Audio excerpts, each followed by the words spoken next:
At least 69 people have been killed, and dozens more injured, after a powerful earthquake shook the central Philippines.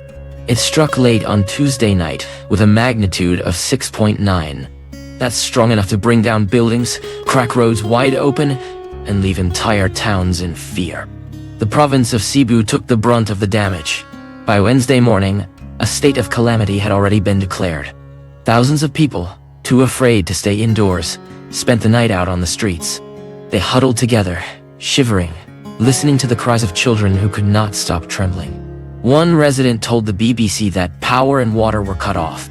He said everywhere you turned, you could hear children crying, traumatized by the shaking and the darkness. And remember this, the earthquake came barely a week after the Philippines was battered by back-to-back typhoons, which killed more than 20 people. Disaster after disaster, one piled on top of another. In Bogo, a small town in northern Cebu and closest to the epicenter, the situation was heartbreaking. Body bags lined the streets. 10 hospitals were overflowing with the injured. Doctors and nurses worked under the heat of the sun, with too few supplies and too many patients. Officials warned that the damage was massive, and they pleaded for volunteers with medical training to come forward. Roads had buckled. Bridges had collapsed. Power lines lay on the ground like dead snakes. Rescue teams struggled to even reach the hardest-hit communities. In one tragic case, 7 people who died were living in a relocation village, a place that had been built years ago for survivors of Typhoon Haiyan. Haiyan, the super typhoon that killed more than 6,000 people back in 2013. To survive one disaster, only to be taken by another.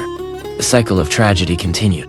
Elsewhere in the town of San Remigio, a basketball game was underway when the ground began to roar. Almost 20 people were rushed to hospital. One of them, sadly, did not make it. Imagine that, playing a simple game with friends when in an instant the world beneath you gives way. Even as rescue workers raced to save lives, aftershocks kept coming. On Wednesday evening, another tremor struck at magnitude 4.7. Buildings shook again in Cebu City and the neighboring islands of Leyte. Thankfully, no new deaths were reported, but fear spread even further. Church leaders in Cebu told people not to attend services until the safety of old buildings could be checked. This was a painful request, because Cebu is home to some of the oldest churches in the country, dating back to Spanish colonization in the 1500s. But video showed one bell tower swaying violently, before crashing down in a cloud of dust and stone. All across the city, faith was being tested. The Philippines, as many know, is one of the most disaster-prone countries in the world. It sits right on the Pacific Ring of Fire. This is where giant tectonic plates of the Earth constantly push and grind against each other. The Philippine plate dives beneath the Eurasian plate, building pressure for years, until suddenly, the Earth snaps back. That snap is what we feel as an earthquake. A violent reminder that beneath our feet, the planet is always moving. And if that's not enough, the Philippines is also right in the path of the Pacific's yearly typhoons. Storms that can rip through homes, wash away villages, and leave scars that last for generations.